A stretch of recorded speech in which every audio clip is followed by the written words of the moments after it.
June 8th, 1953.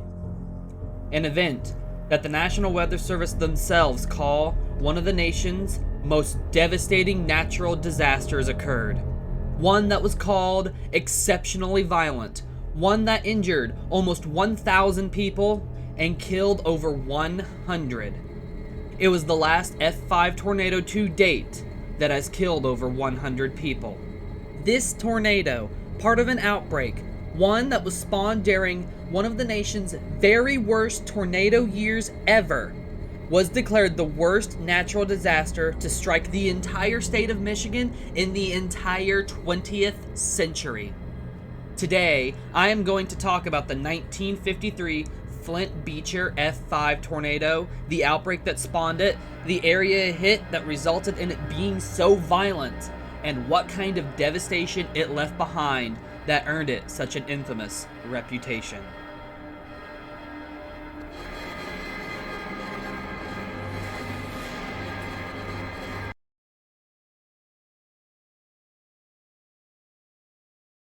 First, let's talk about the storm sequence that ultimately spawned the tornado itself.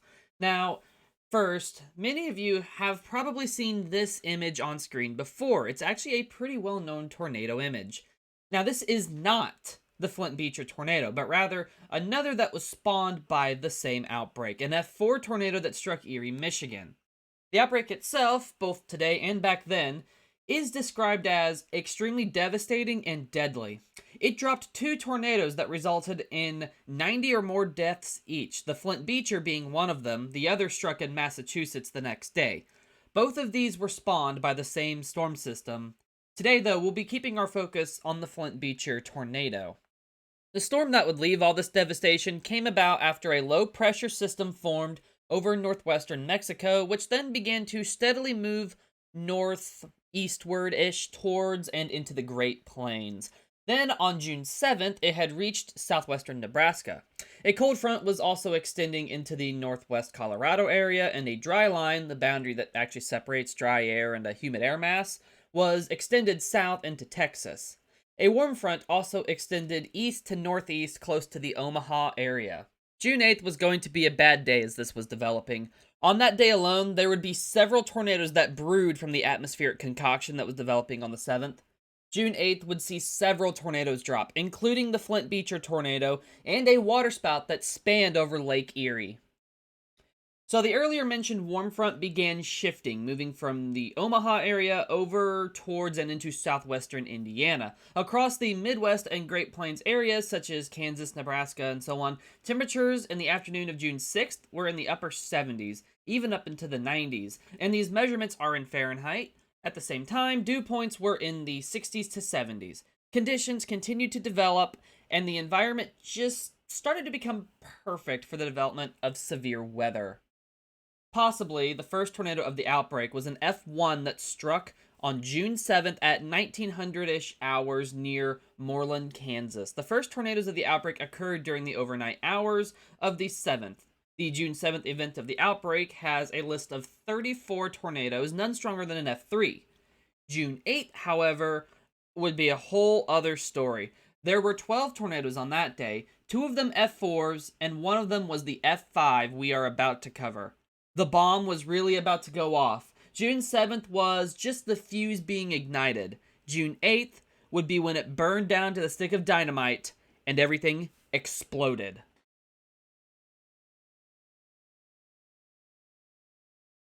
Eyewitnesses described the storm just before the tornado touched down.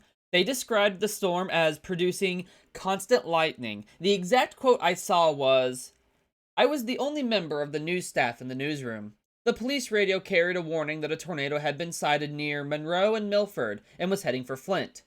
I went to the roof with Orville Weaver, a maintenance man, for a look at the sky. In the southwest, there were only fleecy, harmless-looking clouds, but in the northwest, a black, yellow, green cloud was being cut by the most sinister-looking lightning I had ever seen. Narrow, towering black clouds were forming as I returned to the newsroom." This quote is from Colin J. McDonald. At 8:30 p.m., The tornado finally touched down. It touched down right near the intersection of Webster and Coldwater Roads in the Mount Morris Township, northwest of Flint. Around this time, the U.S. Weather Bureau received its first reported observation of the tornado. Unconfirmed tornado reported 2 miles north, Flushing, heading east-northeast, possibly hitting Flint 2033 east. The tornado was moving at 35 miles an hour, and it was leaving a path of destruction and scoured earth 833 yards wide. Beecher had no real warning it was coming. This was still in the days that severe thunderstorm and tornado warnings were in their true infancy. Heck, true storm chasing didn't even exist yet. Witnesses described a sound that I have heard before, a loud roar coming closer and closer. Tornadoes make this sound that you can hear, essentially feel. You can feel it in the ground, even during a really bad storm. You can hear it over everything else. I can't imagine how loud an F5 would be. What I heard last summer was only around an EF0 passing close by, and it still drowned out the rest of the storm. They sound like huge jet engines roaring right in your ear, plowing through everything in their way. And this sound, like this monstrous bellow, is what witnesses heard. That roar, jet engine, train, both of those describe it, but also not perfectly. That low rumbling sound, you just know what it is. It strikes something deep in you when you hear it coming at night with no way to see the tornado especially. You swear you can feel it in the ground, in your very body, just a deep noise, a rumbling coming closer and getting louder. I've been through many thunderstorms, and I have never heard another noise in any of them like a tornado. I know that sound will stick with me. It fascinates me, but I also hope I never hear a more violent one sweeping in. And I don't mean to rant or distract. When I started making these tornado videos, it was actually before I'd heard what a tornado sounds like in person.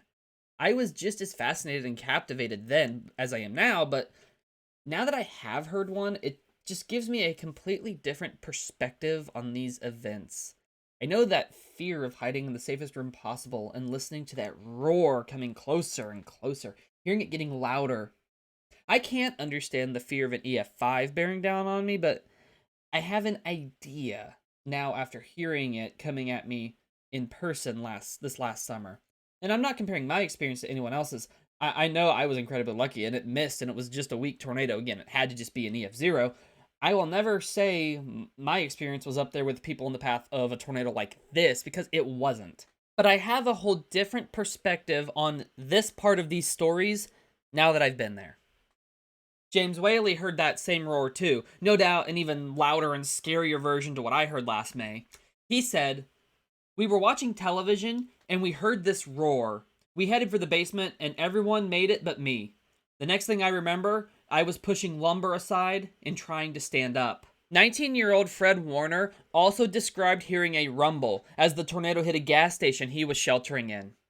When he looked up, the building was gone. Many survivors who also heard and knew what that roar meant took off at a run for their basements as the tornado bore down on them, their homes, and their neighborhood. The neighborhoods in Beecher that took a direct hit were densely populated. Almost every home in the path of the tornado was wiped out by its 260-plus mile-per-hour wind speeds, leaving a scene like a bomb was put in each house and detonated. Survivors who saw the tornado described something right out of a nightmare, and somewhat similar to what witnesses who saw the tri-state tornado also said. It was like black smoke, and there were multiple vortices. Like a rolling black fog was how witnesses described the tri-state tornado, so they might have had some similarities between them. As if the scary factor also wasn't bad enough with that mental image of the tornado, other witnesses said they saw fireballs whirling around inside of it, mixed in with the debris. The fireballs are such an interesting thing to mention. Could it possibly have been something like ball lightning they were seeing, or some other electrical phenomena? Maybe something even akin to what made the 1955 Blackwell tornado glow in the dark?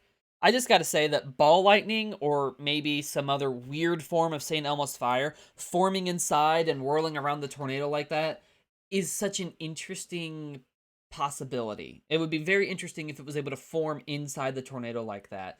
Or was it not electrical at all and actually just something burning? Who knows? Very scary to imagine, though. Also, since it was just after 8:30 in the early summer, it still would have been moderately daylight out. So the fact that they saw something glowing, I'll just say, inside the tornado like that, really makes me wonder if it wasn't actually ball lightning or something like that, because that would be a whole lot brighter and easier to see during the last of the daylight than fire inside the tornado would. But who knows? That's just me spitballing. When the windows blew out, we just hit the floor. We didn't know what was going on. We could see the wind. We could see a few trees blown over.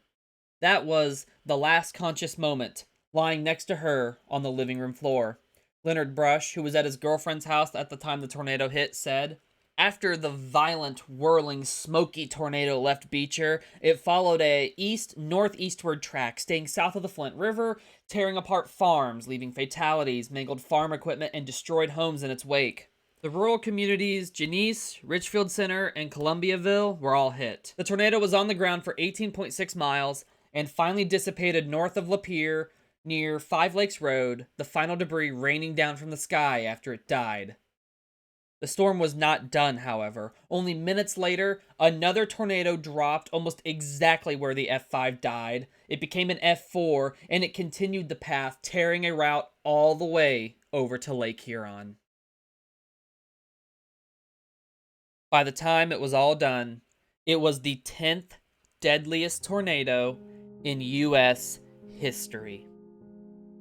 Despite leaving a lot of damage outside of Beecher, a majority of the damage, and worst, was in Beecher. Here, the tornado left 113 dead. Only 3 who were killed by the tornado died outside of Beecher. 54 of those killed in Beecher were children. 20 families suffered multiple fatalities. Pedro Gatica and Thomas Gensel both lost their entire families in the tornado, which I can't even imagine. Pedro worked at General Motors and had been at work when the tornado struck. His family's home was directly in the tornado's path. His wife was 8 months pregnant with their 3rd child.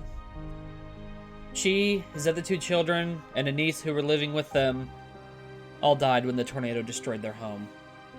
Thomas, meanwhile, had been home with his wife and 4 children when the tornado struck. They were all lost. Their home was obliterated by the tornado, and only Thomas survived. There were so many injuries, over 800, that 8 hospitals were involved in treating them all. All of this was really rough to read about.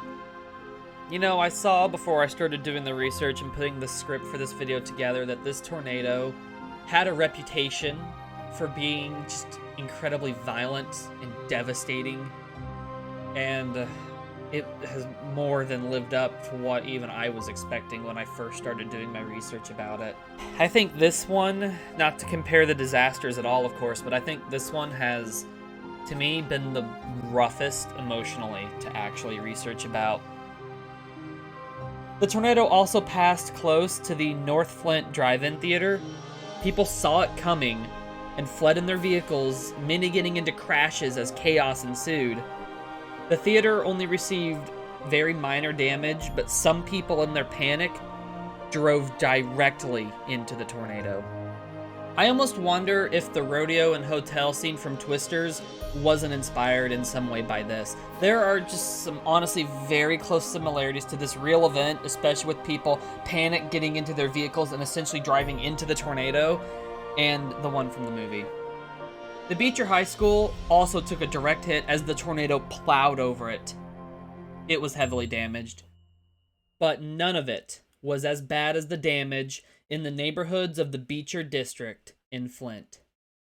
Doug Morris said, "We did find straws and shovels and handles embedded right down in telephone poles, so the wind was terrific going down there."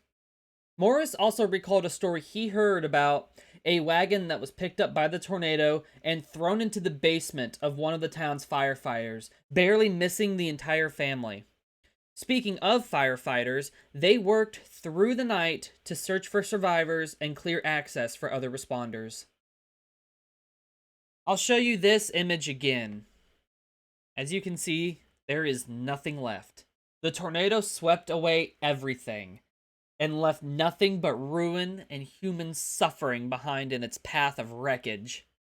Dwight D. Eisenhower declared the disaster area a national emergency after the scale of the destruction and violence became clear.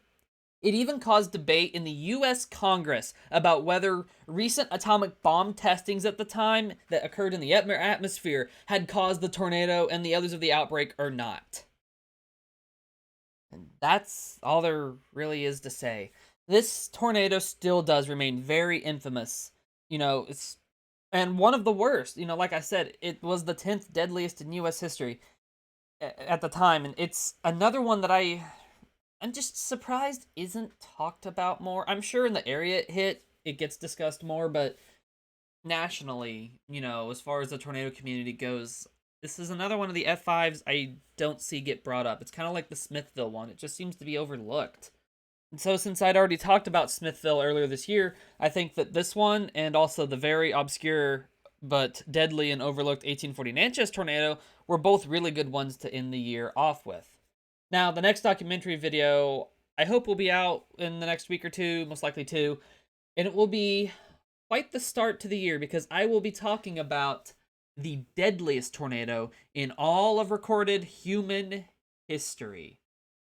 Like this one, that one has been on my list for about 6 months at least, so I'll finally be talking about it. And then after, I'll be taking a short break from tornadoes. If you're new here, I like to do this to keep things fresh with each video, and so a topic doesn't get repetitive or even stagnant. So I'll be talking about something completely new for my channel. Like I said in the Natchez tornado video, I've not covered an event like this, and I've not seen it get covered too much over here, so I'm excited to share another obscure story. I will be covering the San Kibetsu brown bear incident, a series of vicious, borderline nightmare fuel brown bear attacks that occurred in Japan in 1915. So join me for a bit of a scary topic very soon. Not that tornadoes aren't, they are, especially the next one I'm covering, but this is scary in a different way. And if you enjoyed this video, then give the video a like, as it lets me know that you did and you want to see more like this. It also helps me as a small creator grow. Also, if you enjoyed them, please maybe subscribe. With all that said, though, thank you so much for watching. It's been great to make multiple videos in such a short span of time again. I've missed this, and I hope to keep that momentum going into next year. If you've been subscribed, thank you for your patience this year with how slow things have been compared to past years. So have a good one, everyone. If you celebrate Christmas, have a Merry Christmas. If you don't, enjoy the day anyway. Have a great holiday season to all those who celebrate any holiday this time of year. And just thank you one more time for watching. You're all awesome.